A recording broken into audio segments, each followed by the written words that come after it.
Welcome to our channel. Today we how to save on software with Microsoft, full guide step by step clearly.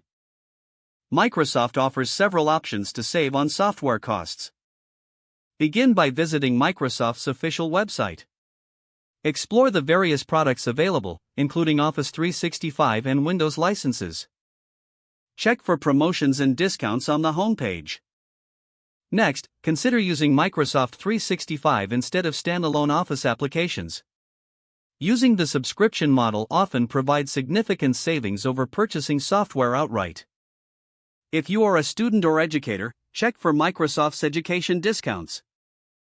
Many educational institutions offer free or discounted access to Microsoft products. Another great option is to explore Microsoft's non-profit discounts if you are part of a charity or non-profit organization. Sign up for a free trial of Microsoft 365 to evaluate its offerings. Stay informed about the latest deals by subscribing to Microsoft's newsletter. Consider using Microsoft's Home Use program if your employer offers it. This program allows employees to purchase Microsoft products at a reduced rate. Look into volume licensing options if you represent a business or organization. These licenses often come with significant discounts for large quantities. Utilize the free tools available on the Microsoft website, like OneNote and Teams. You might not need to pay for software if free alternatives meet your needs. Regularly check for updates or promotional seasons like Black Friday or back-to-school sales. Take advantage of loyalty programs or cashback offers from retailers. Keep your software up to date to avoid paying for unnecessary upgrades.